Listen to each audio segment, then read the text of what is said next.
né?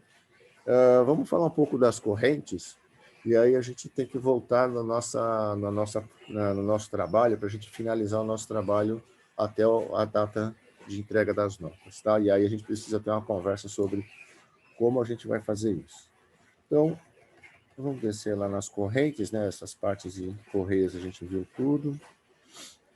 A gente tem lá para frente as correntes. Aqui. Ups, assim. Aqui. Então, vamos começar por aqui. Então, lembrar que a gente também tem diâmetro primitivo aqui nas correntes, né? É a mesma coisa. Deixa ele pensar um pouco aqui, que hoje a internet está pegando. Beleza. Então, pessoal, corrente, ela vai ter um papel muito parecido com a correia sincronizada que a gente acabou de ver, não é? A diferença, lógico, a correia sincronizada, ela tem os dentes menores e você tem a correia é de borracha. Isso significa que ela é mais leve, isso significa que você tem aí menos ruído de bateção de metal com metal, né? Então, assim, você tem e essa questão de ser mais leve, não ter ruído, né, e não pular que nem uma corrente, torna a correia dentada, assim, hoje em dia, um elemento que bastante... Eles estão trocando muitas correntes por essas correias dentadas. Lógico que você tem uma questão que ainda é a favor da corrente, que é a questão da durabilidade. Então, o que acontece? Se você vai falar assim, puxa, eu posso colocar uma correia dentada, né, uma correia sincronizadora na bicicleta? Posso. Existe isso? Existe. Né? Mas o que acontece? Por ser uma correia, por ser um elemento de elastômero, quando você coloca isso sujeito a calor, frio, sol, chuva, sujeira, e você sabe que esse elastômero ele se degenera, né? Por mais que você consiga colocar proteções, né, e componentes químicos, ele se degenera, né? E a corrente não. E a corrente não. Tá? Só, já deu meus 10 minutos aqui, se acabar a gente entra de novo, tá? E a corrente não se degenera. Então, a durabilidade da corrente ela é muito maior, né? Lógico, ela tem um problema. Qual é o problema dela? Ela é pesada, né? Ela é pesada e ela faz ruído. E por ser metal com metal, a corrente necessariamente precisa de lubrificação, né? Ela obrigatoriamente precisa de lubrificação. Só não vamos esquecer uma coisa, né? Tanto engrenagem como correias, qualquer tipo de correia, como corrente, só tudo precisa de proteção. Nada disso pode ficar exposto, né? Como eu falei, pessoal, se o seu dedo entrar entre uma engrenagem e ele correr, corta seu dedo fora. Se o seu dedo entrar entre uma polia, né, e a correia, você já entende, a polia não estica, ela não é elástica, ela corta seu dedo fora. Se o seu dedo entrar entre a corrente e a engrenagem da corrente, aquele elemento que chama engrenagem da corrente, a engrenagem da corrente, você corta seu dedo fora. Corta fora. Não tem amassar o dedo, quebrar o dedo, não existe isso, arranca fora. Tá? Arranca o dedo fora. Inclusive, faz o que, alguns anos atrás, né, a gente tinha um colega aí da FAAP, né, que era aluno de desenho industrial, que ele não tinha a ponta de um dedo. Ele não tinha a ponta de um dedo. Sabe onde é que ele perdeu a ponta de um dedo? Ele estava empurrando um desses carrinhos de...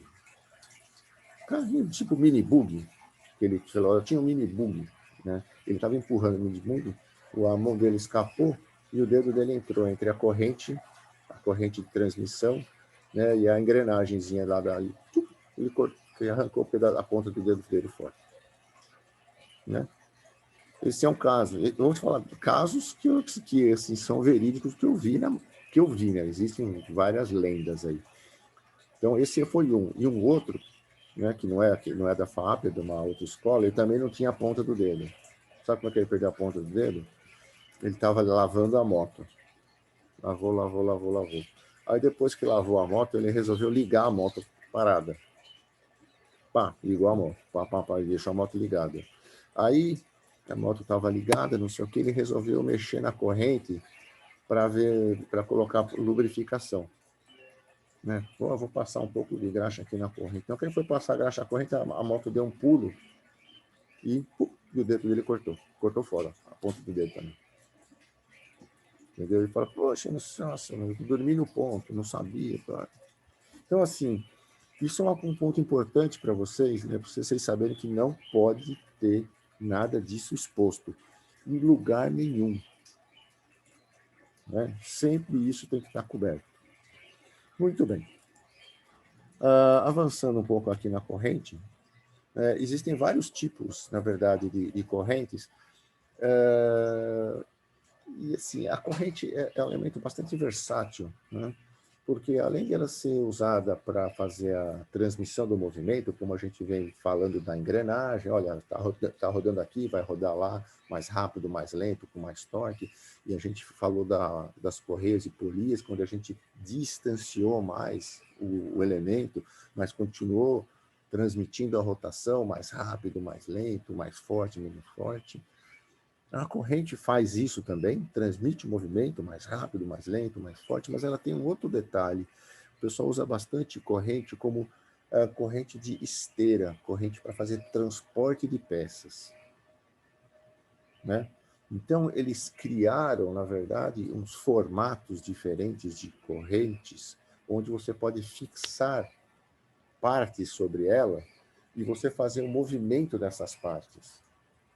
Né? E tem uma corrente dessas que vocês conhecem, que é muito famosa, que é a escada rolante. Né? O que é escada rolante? Escada rolante é uma corrente. Na verdade, são duas correntes, tem uma de cada lado. E entre uma e outra, você coloca o degrau.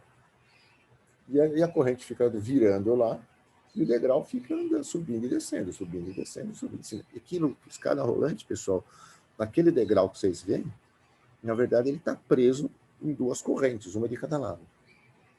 E é uma corrente especial, lógico, a escada rolante é uma corrente especial. Não, são duas correntes especiais. Né? Então, essas são condições interessantes que a gente vê com a questão dessas correntes. Né? E aqui você já consegue ver um pouquinho dessa situação. Né? Você está vendo aqui alguns tipos de correntes, né? Que tem esses elos, que tem essas laterais furadas aqui, de um lado, do outro, aqui, né? Que são exatamente para você prender algum tipo de superfície, né? E essa superfície servir de apoio para você transportar um produto de um lado para o outro. Né?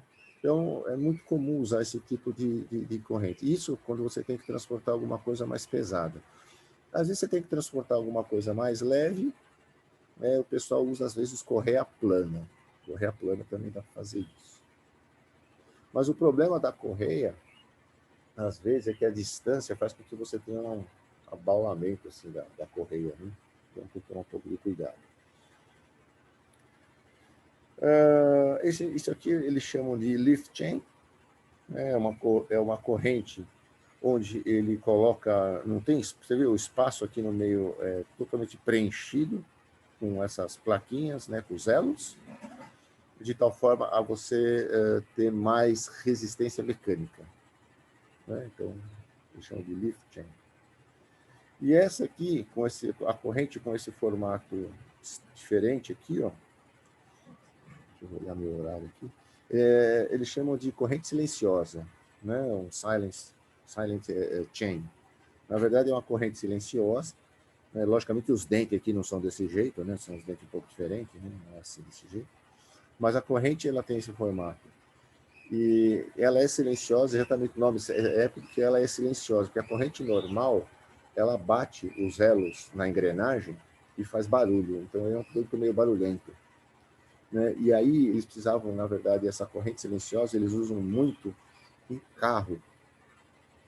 Então, você pega aqueles carros americanos V8, né, motor bloco grande, aquelas coisas que aparecem nos programas de TV de carro aí e tal, eles precisavam, de certa forma, transmitir essa rotação do motor para o comando de válvulas.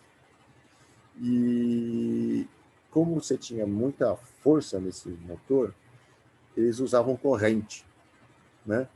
E a corrente normal fazia muito barulho, chacoalhava muito. E aí eles criaram esse tipo de corrente que chama corrente silenciosa, né? Que vai dentro do motor e já não, ele faz, logicamente faz muito menos barulho. Hoje em dia, os motores já não usam mais esse tipo de corrente. Hoje em dia, já criaram correias sincronizadoras, né, que substituem essas correntes dentro do motor do carro. Tá? Que eles chamam, logicamente, se você for lá, eles chamam lá de correia dentada, lógico. Não tem muito outro nome para dar, né? Correia dentada. Tá? Mas essa seria a corrente silenciosa. Tá vendo aqui? Dá para ver melhor um pouco os dentes, né? Parece uma engrenagem mesmo, né? E aqui a corrente, né? E aqui dá para você ver o elo dela com esse formato. Com esse formato, ele não bate e é silencioso, né? Aqui dá para ver outra figura da corrente silenciosa. Uma outra situação de transmissão, assim, uma situação mais, vamos dizer, manual e leve, é você usar a corrente mesmo de elos, assim, ó, nesse tipo de polia, que ela vem exatamente com a marcação dos elos já prontas. Você compra isso, isso existe para vender. Você vai em loja aí de ferragem, eles vendem isso aqui para você, esse tipo de polia, né? Uma polia para corrente, chama. Polia para corrente. Você compra isso, tá? E aí você compra a corrente de metro e você faz movimento lá de rotação para virar isso aqui com a corrente. É para um movimento manual, isso aqui você não vai ligar isso aqui em nenhum tipo de motorização, né? É uma coisa, é lento, movimentos que são feitos, assim, você não faz isso constantemente, né? Então é para essa situação. Não tem muita precisão também, não exige precisão nenhuma, então dessa forma. Tá? E existem as correntes de rolo, que eles chamam, que aí você estão vendo vários aqui,